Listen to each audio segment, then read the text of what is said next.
Hello friends, तो कैसे हो आप सब लोग? एकदम बढ़िया होंगे। तो आज का हमारा टॉपिक है स्ट्रिंग। अब हम सी प्रोग्रामिंग में स्ट्रिंग कैसे यूज़ कर सकते हैं वो देखेंगे। अभी तक हमने कैरेक्टर्स देखे, इंटीजर्स देखे, फ्लोट देखा, बट हमने अभी तक स्ट्रिंग नहीं देखा। तो चलिए देरी न करते हुए शुरू करते हैं। तो मैंने ओपन कर लिया देव C++। अब यहाँ पर बनाता हूँ फाइल। अब स्ट्रिंग क्या है, तो मान लो यहाँ पर मैं लिख रहा हूँ हेलो तुषार।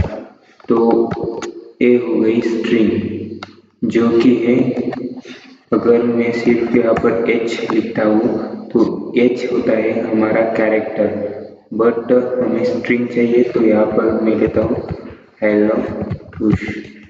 तो ये हेलो तुष क्या है, हमारी स्ट्रिंग है। तो इस स्ट्रिंग को हम लोग कैसे डिस्प्ले करें वो आज हम जानने वाले हैं, क्योंकि हम लोग इस स्ट्रिंग को डिस्प्ले करना अभी तक देखा नहीं हमने। तो चलिए शुरू करते हैं। हेडर फाइल लेते हैं।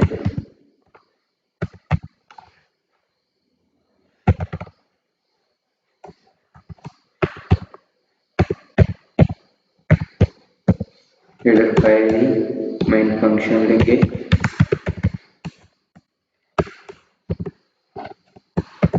उसके बाद हम लोग पहले इंटीजर कैरेक्टर को डिस्प्ले कर देंगे। तो सबसे पहले यहाँ पर मैं देता हूँ इंट ए और इसकी वैल्यू देता हूँ 1। उसके बाद लेता हूँ कैर, उसे B is equals to single quote के अंदर लिखना है हमें, तो टी लिखता हूँ और इन दोनों को मैं प्रिंट करता हूँ। तो प्रिंट करने के लिए हम लोग क्या यूज करेंगे, प्रिंट एफ का। ओके, प्रिंट एफ का यूज किया मैंने और इसके अंदर दिया %d जो कि हम यूज करते हैं इंटीजर के लिए। उसके बाद %c जो कि हम लोग यूज करते हैं कैरेक्टर के लिए, और इसके अंदर देता हूँ /t। इससे क्या होगा, एक ऐसा टैब बन जाएगा। ऐसे टैब्स होते यहाँ से यहाँ तक, यहाँ से यहाँ तक, तो ऐसे टैब्स देने के लिए हम लोग /t का यूज करते हैं। और उसके बाद यहाँ पर कोमा देके ए कोमा बी, तो ए हो गया हमारा प्रिंट बी। अब इसे रन कर देते हैं। यहाँ पर सेव करता हूँ फाइल string.c से। फाइल हो गई सेव। अब हो रही रन। ये यहाँ पर देख सकते हो 1 एंड टी हमारा प्रिंट हो गया है। बट अगर मैं यहाँ पर तुषार लेता हूँ तो तुष लेता हूँ, अब मैं रन करता हूँ तो क्या आउटपुट आएगा, यहाँ पर मेन फंक्शन में एरर दिखा रहा है और यहाँ पर सिर्फ एच आ रहा है, जो कि हमारा ये तुष का लास्ट का ए है, इसलिए एच आ रहा है। तो मुझे पूरा का पूरा तुष प्रिंट करना है, तो क्या करना होगा, तो उसके लिए हमें सिर्फ और सिर्फ स्ट्रिंग यूज करेंगे हम यहाँ पर। तो स्ट्रिंग कहाँ पर यूज करेंगे, कैसे यूज करना है, किस लिए यूज करना है, तो हमने फर्स्ट वाले वीडियो में देखा था कि अगर हमें स्ट्रिंग को डिस्प्ले करना ही नहीं देखा था हमने, वहाँ पर डबल तक ही देखा था स्ट्रिंग का हमने। अब बताता हूँ। तो स्ट्रिंग के लिए क्या है, हमें %s यूज करना पड़ता है। यहाँ पर हम लोग %d यूज करते हैं इंटीजर के लिए, फ्लोट के लिए %f, उसके बाद कैरेक्टर के लिए %c। बट अगर हमें कोई स्ट्रिंग लेनी है तो उसके लिए हमें %s का यूज करना पड़ता है। हमें डाटा टाइप लेंगे कैर, उसके बाद एक सी नाम का variable equals to double quote के अंदर स्ट्रिंग लेंगे हमारी, तो स्ट्रिंग है हमारी तुष और सेमीकोलन। उसके बाद यहाँ पर दूंगा, यहाँ पर डायरेक्टली हम लोग प्रिंट करेंगे अब इंटीजर वैल्यू इज %d, उसके बाद लगाएंगे स्लैश n और यहाँ पर आएगा a। उसके बाद इसी लाइन को character value is %c, character के लिए हम लोग %c का यूज करते हैं, यहाँ पर आएगा b। उसके बाद string value is %s, string के लिए हम %s का यूज करते हैं और हमारी वैल्यू स्टोर होगी सी के अंदर, यहाँ पर सी ले देता हूँ। अब यहाँ पर हम लोगों को डाटा टाइप को चेंज करने की कोई ज़रूरत नहीं है, सिर्फ और सिर्फ जिस टाइम आउटपुट देना है उस टाइम चेंजेस करने %s लगाना है। अब रन करूँगा तो क्या आउटपुट आएगा, यहाँ पर एरर आएगा हमारा एक और value string value is null दिखाएगा।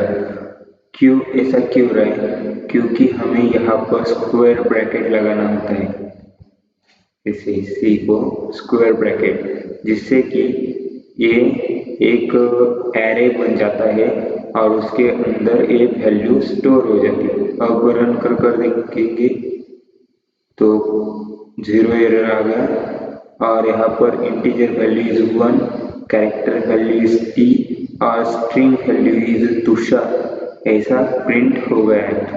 अब मान लो इस तुषार की जगह मुझे चेंजेस करने, तुषार के जो तुषार है उसके अंदर मुझे ये जो तुष है यहाँ पर मैं क्या चेंजेस करूँगा कि ए लास्ट वाला एच है, इसकी जगह में ए डाल देता हूँ। तो वो कैसे डालेंगे हम, सिंपली यहाँ पर क्या करना होगा, सी उसके बाद स्क्वायर ब्रैकेट और इस एच का इंडेक्स, तो इस एच का इंडेक्स क्या है, तो हमने एरे के अंदर देखा था इंडेक्स फॉर्मेट, तो यहाँ पर टी का हुआ 0, यू का हुआ 1, एस का हुआ 2 और एच का हुआ 3, तो मैं यहाँ पर इंडेक्स दूंगा 3 और इसे इक्वल्स टू करूँगा डबल कोट के अंदर, एच की जगह मैं डालना चाहता हूँ ए और सेमीकोलन। अब इसी लाइन को मैं प्रिंट करूँगा और यहाँ पर अपडेटेड स्ट्रिंग इज ओके। अब कंपाइल कर रन, एक एरर दिखा रहा है, तो यहाँ पर क्लास में सी आ रहा है हमारा, सिंगल कोट के अंदर ये लेकर देखते हैं, ये हो गया हमारा अपडेटेड वैल्यू। तो यहाँ पर आप लोग देख सकते हैं स्ट्रिंग वैल्यू इज तुष है, उसके बाद अपडेट किया तो तुषा आ गया। तो इस प्रकार से आप लोग इस स्ट्रिंग वैल्यू में चेंजेस कर सकते हो। उसके बाद आते हमारा, अगर मान लो मैंने यहाँ पर ए में चेंजेस कर लिए बट मुझे क्या करना है, इस तुष की जगह डायरेक्टली तुषार करना है, तो मैं यहाँ पर एक ब्लैंक रखूँगा। उसके बाद यहाँ पर डबल कोट के अंदर मेरी पूरी की पूरी स्ट्रिंग लूँगा तुषार, जो मुझे यहाँ पर एंटर करनी है। और अब रन करता हूँ तो यहाँ पर इसके अंदर हमें वैल्यू देनी ही होगी, तो वैल्यू देता हूँ 0, तो क्या आउटपुट आएगा हमारा,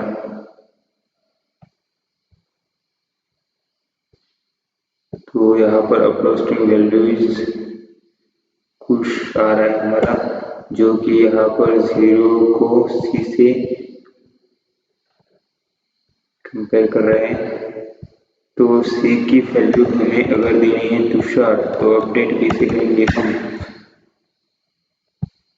ऐसा तो नहीं होगा पॉसिबल।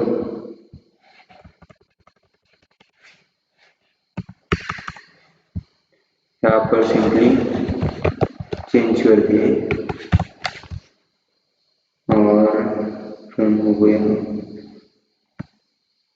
तो यहाँ पर अपडेटेड वैल्यू और ये सेम दिख रहा है और इसके अंदर हम लोग अपडेट कर सकते हैं बट डायरेक्टली इसकी वैल्यू को चेंज नहीं कर सकते। इसके अंदर की कोई भी अंक एडिट कर सकते हैं, कोई भी वैल्यू को एडिट कर सकते हैं एक एक पार्ट को, बट डायरेक्टली पूरे के पूरे पार्ट को हम लोग एडिट नहीं कर सकते। उसके बाद हम लोग को जानेंगे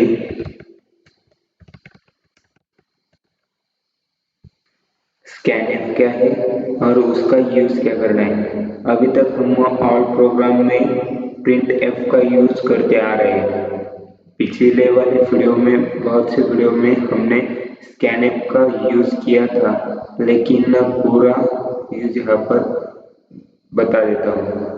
अब यहाँ पर सबसे पहले हमें वेरिएबल्स बनाने पड़ते हैं, तो मैं इंटीजर टाइप के वेरिएबल्स लो या कैरेक्टर टाइप्स के लेता हूँ, दोनों ही लेता हूँ। इंट नेम, इंट आईडी लेता हूँ, उसके बाद कैर नेम। ये हो गए हमारे दो वेरिएबल डिक्लेयर। अब हमें क्या करना है, यूजर से उसका आईडी और उसका नेम हमें एक्सेस करना है, तो उसके लिए हमें यूज करना पड़ता है स्कैनएफ का। और प्रिंटएफ का यूज किस लिए करते हैं हम लोग, हमारी वैल्यूज को प्रिंट करने के लिए। तो अब मैं यहाँ पर स्कैनएफ का यूज करूँगा। सबसे पहले मैसेज देने के लिए मैं प्रिंटएफ का यूज करूँगा। Printf of enter your ID और यहाँ पर स्लैश टी, आईडी एंटर करने के लिए बोलने के बाद यहाँ पर स्कैन करेंगे, स्कैनएफ। और हमारा स्कैनएफ कैसे राइट करना है हमें, जैसे कि प्रिंटएफ करते हैं वैसे, लेकिन यहाँ पर हमारे इस डबल कोट के अंदर आईडी का जो है, हमारा जो आईडी है उसका है हमारा इंटीजर। तो यहाँ पर इंटीजर के लिए हम लोग यूज करते हैं %d, तो हमें यहाँ पर डालना पड़ेगा %d। तो चलिए डालते हैं %d। उसके बाद उसी कोड के बाद हमें कोलन देना है। कोलन देने के बाद हमें जिस किसी वेरिएबल में हमारी वैल्यू को स्टोर करना है उस वेरिएबल का यहाँ पर नेम लेना है। तो हमें आईडी को स्टोर करना है और हमारे वेरिएबल का नेम है आईडी, तो मैं यहाँ पर हमारे वेरिएबल का नेम दे देता हूँ। तो नेम क्या है, आईडी। उसके बाद सेमीकोलन और यहाँ पर एक्सेस होगा हमारा आईडी। बट अभी भी इस लाइन में एरर आएगा क्योंकि कोलन के बाद हमें यहाँ पर लगाना पड़ता है एंड।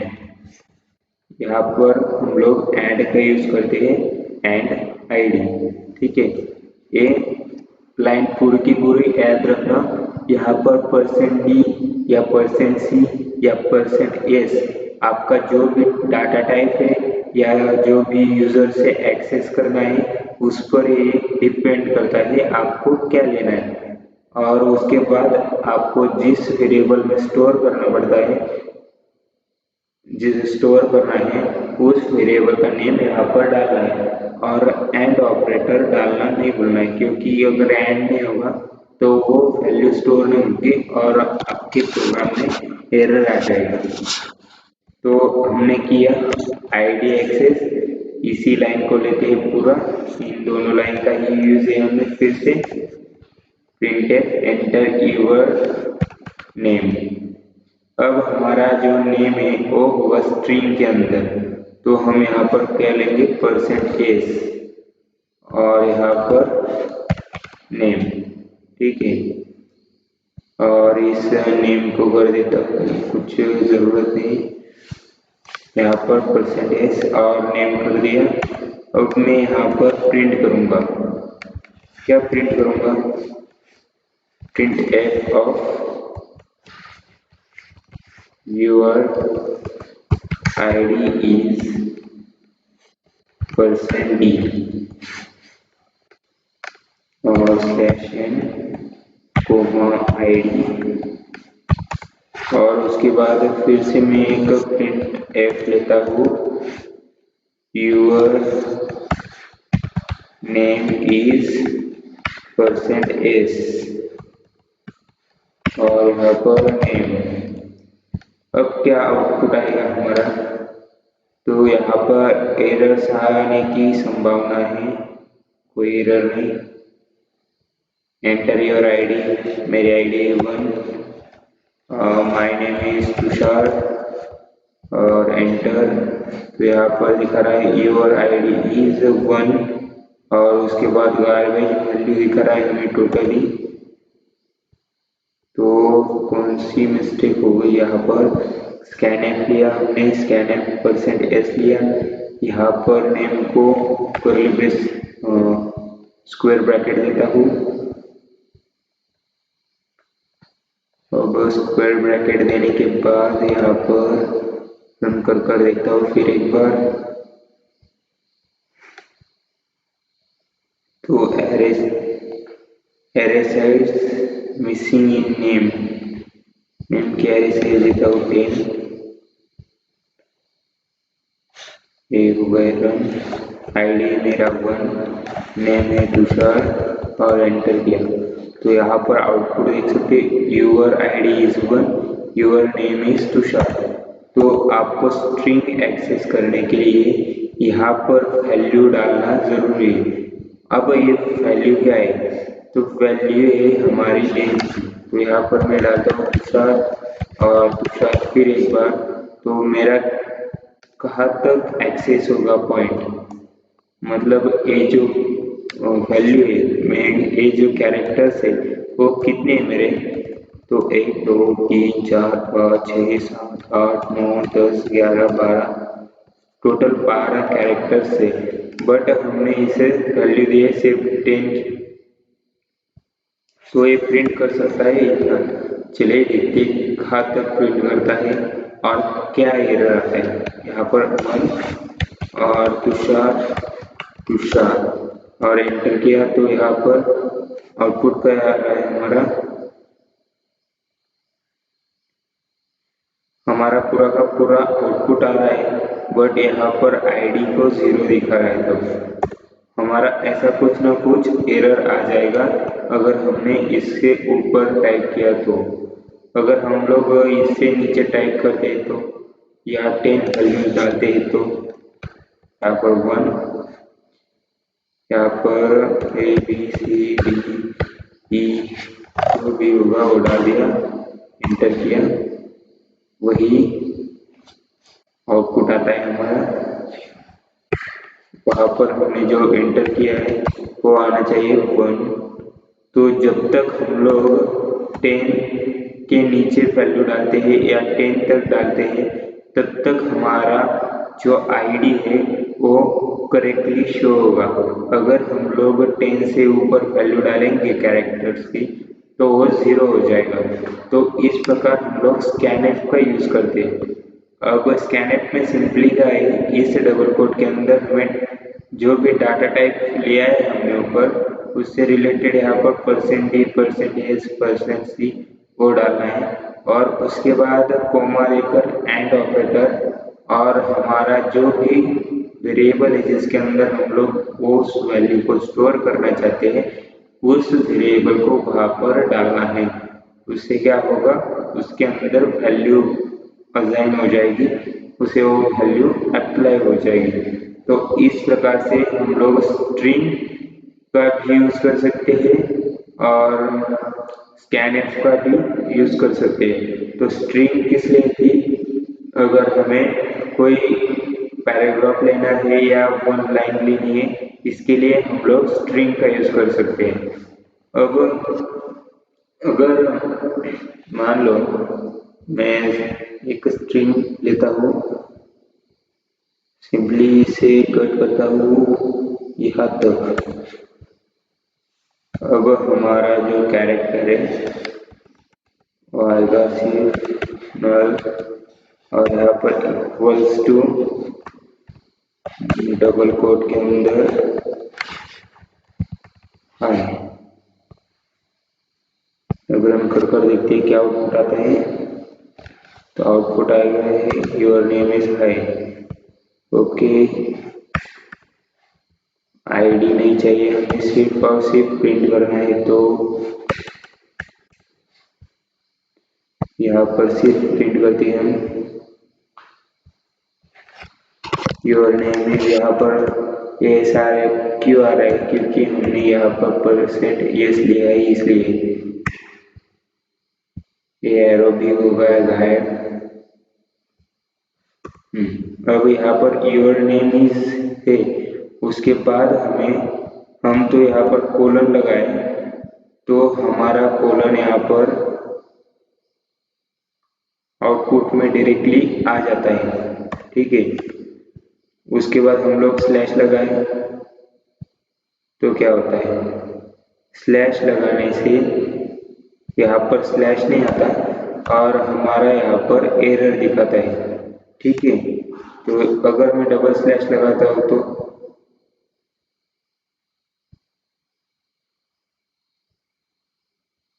तो हमारा आउटपुट क्या आएगा, तो यहाँ पर देख सकते हो हमने डबल स्लैश लगाने पर हमारा एक स्लैश यहाँ पर दिख गया और यहाँ पर कोई भी एरर नहीं आया। अगर मान लो मैं यहाँ पर कुछ ऐसा लिखता हूँ, हेलो वर्ल्ड वर्ल्ड जो भी हो, और यहाँ पर डाल देता हूँ इस सिंबल को और रन करता हूँ तो ऐसा आउटपुट आता है, ये सिंबल भी आता है। लेकिन मैं डालता हूँ इस सिंबल को, तो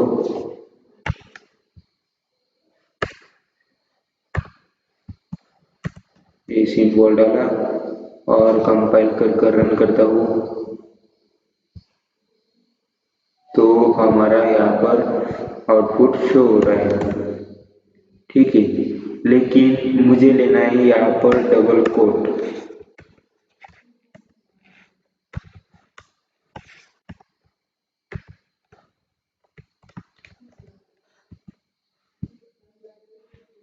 इस डबल कोट के अंदर मुझे लेना है और एक डबल कोट और रन करता हूँ तो यहाँ पर शो कर रहा है मुझे एरर।